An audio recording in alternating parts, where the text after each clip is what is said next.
शर्माई जाती है, आगे से नाचत रही घटा, पीछे से छाई जाती है। राधे कालिया पहुँच गया, सायक संधानित पूर्ण करो। शैले कहता है, आ गया भाग्य से आज जन्म जन्मों का निर्धारित वह क्षण। अब हम दोनों विशिक बहनी पूजित हो जय जयकार करें, धर्म छेदन से एक दूसरे को भर सके। सावधान इस मिलन बिंदु से अलग नहीं होना होगा, दोनों में से किसी एक को आज यही सोना होगा। दोनों में से किसी एक को आज यही सोना होगा। यह कर्ण कहते हैं अर्जुन से, क्या बड़ा अतिकाल है, आज फैसला हमें कर लेना है। शत्रु का या कि अपना मस्तक काट कर यही धर देना है। शत्रु का या कि अपना मस्तक कर यही धर देना है। कर्ण का देखे दर्प पार्थ का दर्प उठा रवि कांति दे बोला रे साथी को कहते हैं, कर्ण को कहते हैं पार्थ यानी अर्जुन। इस तरह कहते हैं, देखिए माँ के दोनों संतान हैं, बड़ा भाई कर्ण है, लेकिन अर्जुन नहीं जानते हैं कि बड़ा भाई मेरा कर्ण है।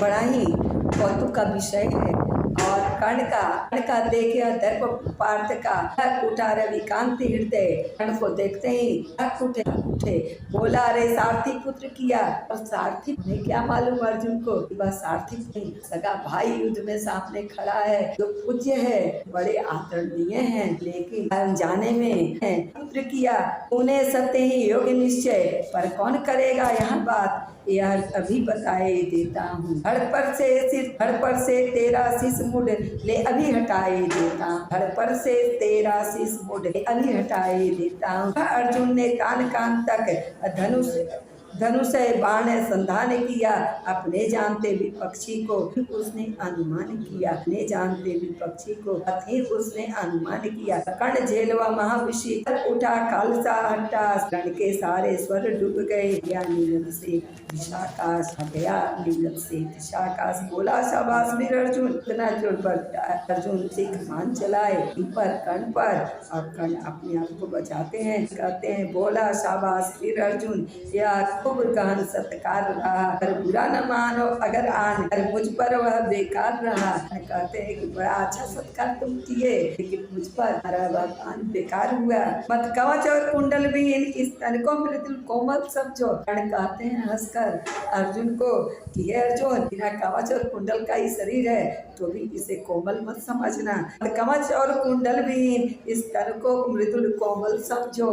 साधना दीप्त वक्षस्थल को दुर्वेद अचल समझो। साधना मेरा हृदय है, चला हुआ साधना से प्रज्वलित मेरा यह वक्षस्थल है, मेरा हृदय है, तुम दुर्भेद अचल समझो, इसे भेदा नहीं जा सकता है, ऐसा समझ लो। हम लोग मेरा उपहार यही हम लोग तुम्हें पहुँचाएगा।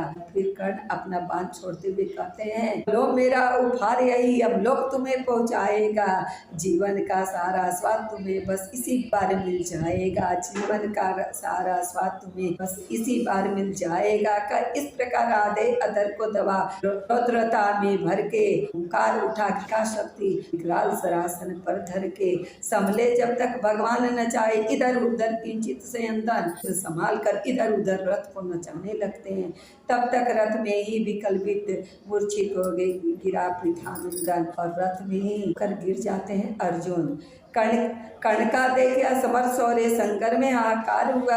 सब लगे पूछने, अरे पार्थ का सचमुच संहार हुआ। सब लोग को लगता है बेहोश होकर गिर जाता है, लेकिन संगर में पांडव सेना में सब लोग और कौरव की सेना में सब पूछने लगते हैं कि वास्तव में क्या अर्जुन का संहार हो गया, कर्ण ने अर्जुन को मार दिया। पर नहीं, मरण का तट छूकर हो गया अचिर अर्जुन प्रबुद्ध, क्रोधांत रचकर लगा कर्ण के साथ आगे द्विरथ युद्ध। पर नहीं, मरण का तट छूकर उठा अचिर अर्जुन प्रबुद्ध, लेकिन अर्जुन मरा नहीं था, होश में तुरंत आया बेहोश, और क्रोधांत गरज कर लगा कर्ण के साथ मचाने द्विरथ युद्ध। और खुद में वह तुरंत कर्ण के साथ युद्ध करने लगा।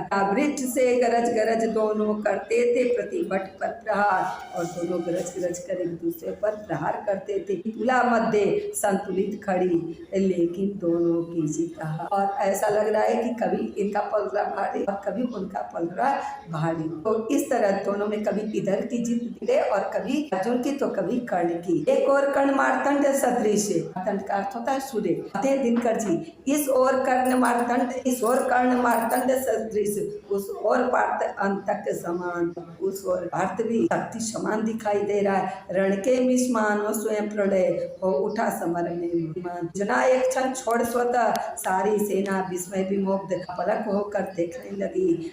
दो सीती कंठों का विकट युद्ध, और सभी लोग पांडवों की सेना और कौरवों की सेना में विस्मय से भर जाते हैं और दोनों ओर की सेनाएं देखने लगती है पांडवों और कौरवों का युद्ध। है कथा नयन का लोभ नहीं, है कथा नयन का लोभ नहीं, समृद्ध कर सके स्वयं सुरगण। भर गया विमानों से तिल तिल कुरुभूमि पर, कल कल नतित गगन। थी रुकी दिशा की सांस प्रकृति के निखिल रूप तन्मय गंभीर। ऊपर अस्तंभित दिनमणि का रथ, नीचे नदियों का अचल नीर। पूरी प्रकृति स्थिर हो गई।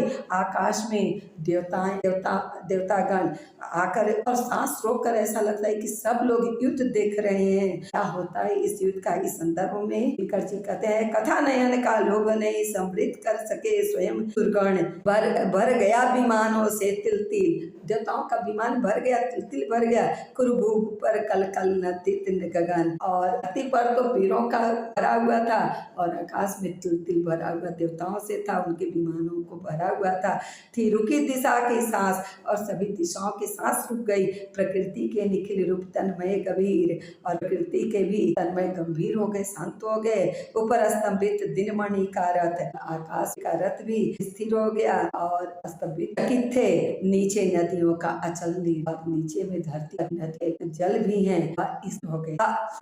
यह युग दो अद्भुत नरों का, महामदमत मानव कुजरों का। कुजरों का अर्थ होता है हाथियों का। तो ऐसा लगता है दो महावीरों का युद्ध था, दो गजराजों का युद्ध था। निर्गुण मूर्ति में अवतार ये दो, मनुक कुल के सुभग सिंगार ये दो, मनुक कुल के सुभग सिंगार ये दो। ऐसा लगता है कि मनुकुल के दो सुभग सिंगार ये दोनों हैं। परस्पर